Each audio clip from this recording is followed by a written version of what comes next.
Hi friends, welcome back to my YouTube channel Khan coaching classes. Myself Aftab आलम।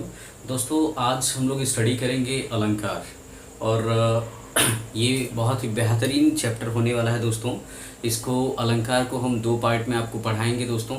और ये पूरा का पूरा समझिए कि आपको अलंकार आज के बाद कोई समस्या नहीं आएगी, कोई भी समस्या आने ही नहीं दिया जाएगा दोस्तों। एक चीज़ और दोस्तों, अगर आप हमारे चैनल पर नए हैं तो हमारे चैनल को ज़रूर सब्सक्राइब कर लीजिए, बेल आइकन के बटन को दबा लीजिए ताकि आगे से आने वाले सारी वीडियो प्रोवाइड होते रहें। दोस्तों, जैसा कि आप जानते हैं, मैं आपको ऑलरेडी रस पढ़ा चुका हूं और आज आपको अलंकार पढ़ाऊंगा, नेक्स्ट टाइम में आपको छंद पढ़ाऊंगा, ऐसे करके संधि पढ़ाऊंगा, फिर विभक्ति पढ़ाऊंगा। ऐसी सारी चीज़ें आपको इस चैनल पे प्रोवाइड होते रहेंगे दोस्तों। एक चीज़ और, वीडियो अच्छा लगेगा तो लाइक भी कर लीजिएगा, शुरू से लास्ट तक बने रहिएगा दोस्तों, ताकि आगे से आपको कोई समस्या नहीं आए। चलिए दोस्तों, अलंकार समझते हैं कि अलंकार होता क्या है।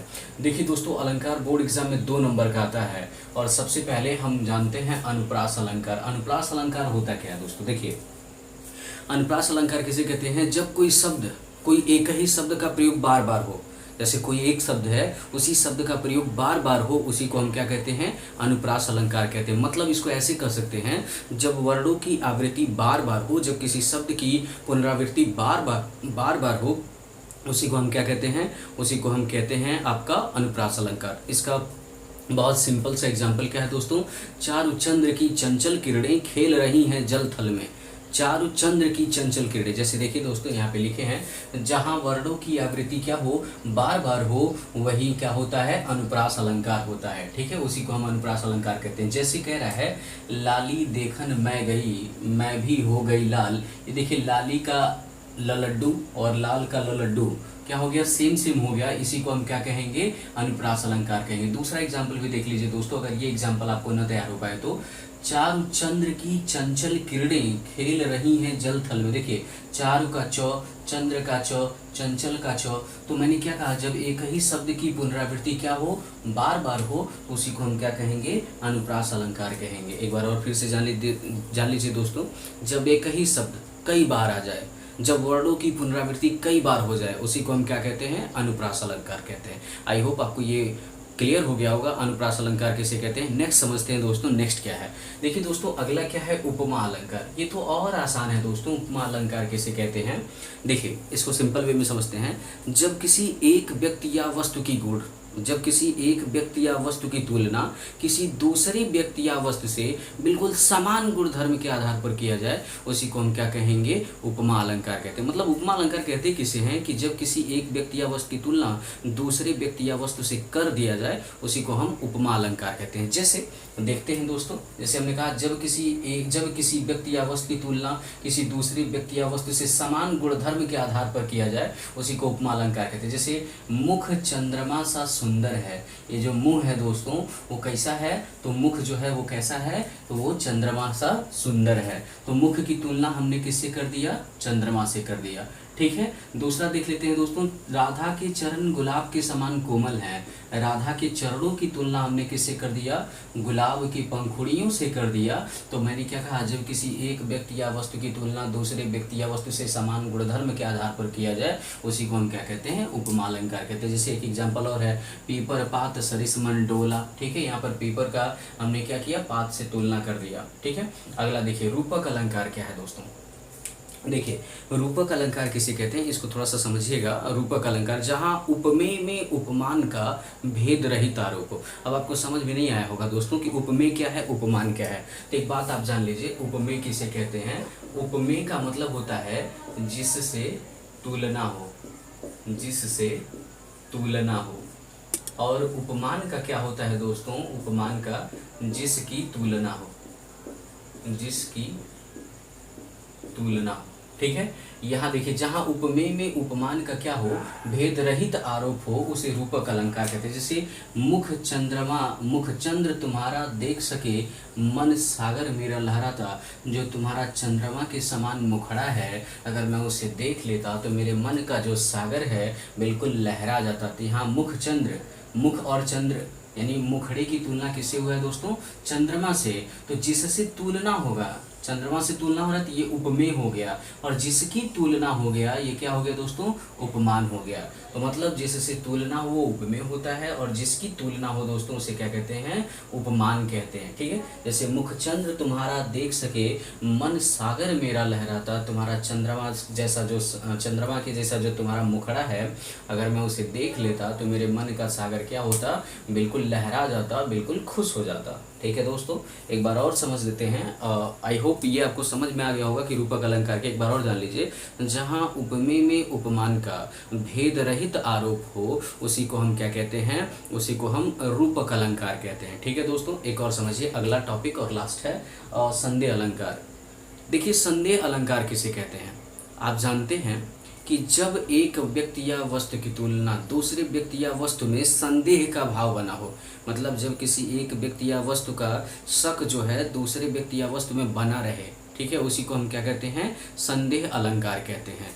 जैसे इसका हमने परिभाषा क्या नोट डाउन किया है, जब किसी वस्तु में उसी के सदृश से अन्य वस्तुओं का संदेह बना हो या अनिश्चितता की भावना हो, उसे हम क्या कहते हैं, संदेह अलंकार कहते हैं। मतलब कोई वस्तु है, कोई व्यक्ति है, ठीक है, और उसी के समान कोई दूसरा वस्तु या व्यक्ति है, लेकिन क्लियर नहीं हो पा रहा है, ठीक है, कि वो कौन है, तो इस वजह से उसी को क्या कहते हैं, संदेह अलंकार कहते हैं। इसका बहुत फेमस एग्जाम्पल है दोस्तों, साड़ी बीच नारी है, यानी साड़ी के बीच में नारी है, कि नारी बीच साड़ी है, कि नारी, नारी माने स्त्री, स्त्री के बीच में साड़ी है, यानी साड़ी के बीच में स्त्री है, या स्त्री के बीच में साड़ी है। साड़ी ही किनारी है, वो साड़ी है कि नारी है, ये क्लियर नहीं हो रहा है, यानी साड़ी है कि स्त्री है, कि नारी ही की साड़ी है, नारी है यानी स्त्री है कि साड़ी है।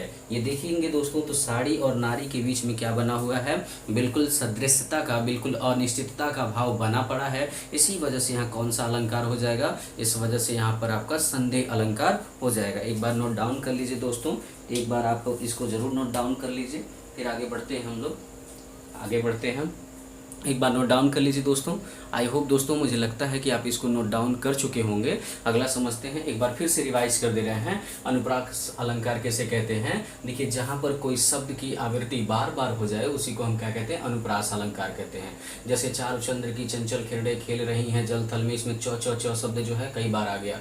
उपमा क्या होता है, जब किसी एक व्यक्ति या वस्तु की तुलना दूसरे व्यक्ति या वस्तु से समान गुणधर्म के आधार पर हो तो उसी को हम उपमा कहते हैं। रूपक क्या होता है, जहाँ उपमेय में उपमान का भेद रहित आरोप हो। अभी मैंने आपको समझाया उपमेय उपमान क्या है, उसी को हम क्या कहेंगे, रूपक अलंकार कहेंगे। जिसका एग्जाम्पल हमने दे दिया, मुखचंद्र तुम्हारा देख सके, मन सागर मेरा लहराता। और अगला है दोस्तों संदेह अलंकार।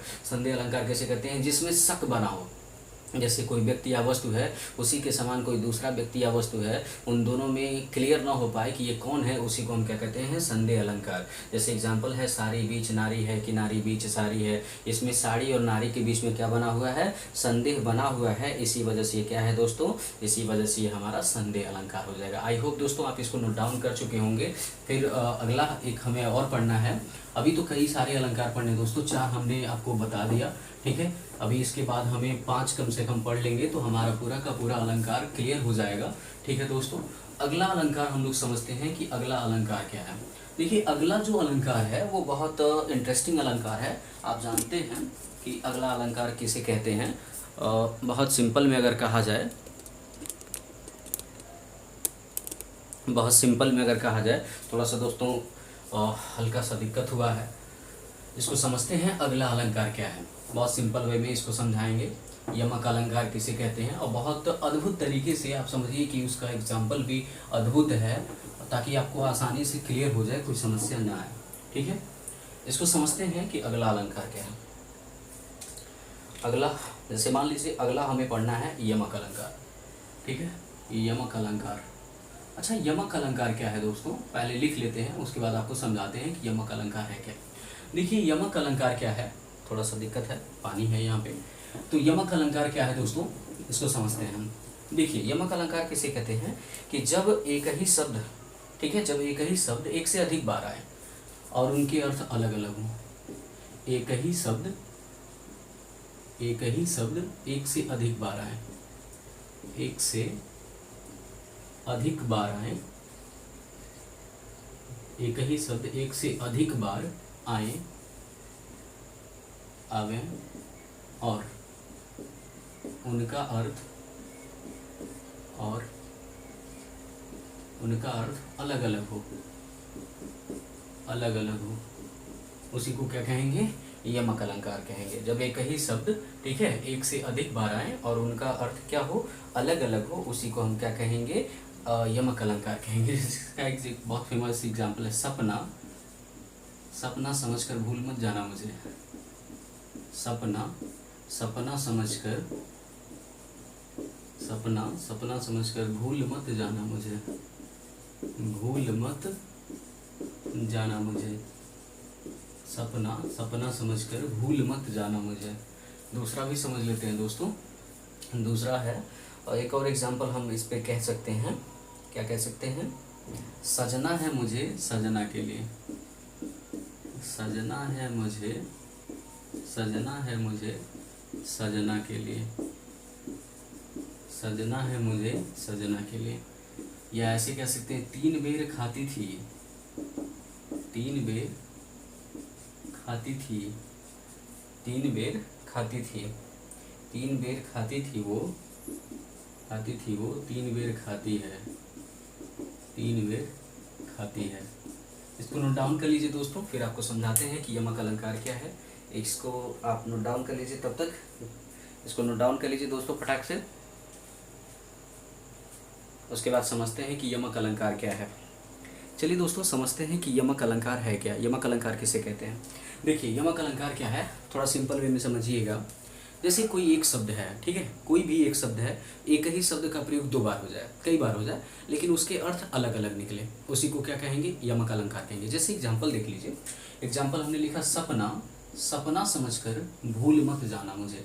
सपना यहाँ एक लड़की का नाम है, और दूसरा सपना जो आप रात में सपना देखते हैं, तो सपना, सपना 2 शब्द आया, लेकिन दोनों का अर्थ क्या है, अलग अलग है। तो वही बात है कि जब एक ही शब्द का प्रयोग कई बार आए, लेकिन उसका अर्थ क्या हो, डिफरेंट हो। यहाँ सपना क्या एक लड़की का नाम है, और ये किसको इंडिकेट किया गया है, ये इंडिकेट किया गया है किसको, ड्रीम को, सपने को। अगला है सजना है मुझे सजना के लिए। सजना मतलब सजना संवरना, ठीक है, जैसे लड़कियां सजती संवरती हैं, तो सजना जो है ये क्या है, सजना है, सजना है मुझे सजना के लिए। ये हस्बैंड को क्या कर रहा है, इंडिकेट कर रहा है। एक चीज़ पति को इंडिकेट कर रहा है, और दूसरा क्या है, मतलब शारीरिक सुंदरता को इंडिकेट कर रहा है। अगला 3 बेर खाती थी, 3 बेर खाती थी, 3 बेर खाती है। देखिए 3 बेर खाती थी, कहने का सेंस क्या है, माने एक लड़की है, 3 बार खाती थी दिन भर में। कितना खाती थी, तो 3 बेर खाती थी। 3 बेर एक शब्द, 3 बेर 2 शब्द, ये लेकिन दोनों का अर्थ डिफरेंट है। 3 बेर मतलब 3 टाइम, यानी सुबह शाम दोपहर खाती थी। कितना कितना खाती थी, तो 3 बेर खाती थी। ये क्या है, हमने क्या बताया कि जब यमक अलंकार कहते किसे हैं, कि जब एक ही शब्द का प्रयोग क्या हो, मतलब कई बार हो जाए, लेकिन उसका अर्थ क्या हो, डिफरेंट हो, उसी को क्या कहेंगे, यमक अलंकार कहते हैं। ठीक है दोस्तों, आई होप, मुझे लगता है कि ये 5 अलंकार जो मैंने आज आपको पढ़ाए हैं वो पूरा का पूरा क्लियर हो गया होगा। आगे से इन अलंकारों में कोई समस्या नहीं आएगी। फिर मिलते हैं दोस्तों नेक्स्ट वीडियो में अगले अलंकार के साथ। जो बचे हुए पार्ट हैं उसको नेक्स्ट वीडियो में आपको प्रोवाइड हो जाएगा। तब तक के लिए दोस्तों गुड बाय, फिर मिलते हैं नेक्स्ट वीडियो में। Till then take care, bye bye दोस्तों।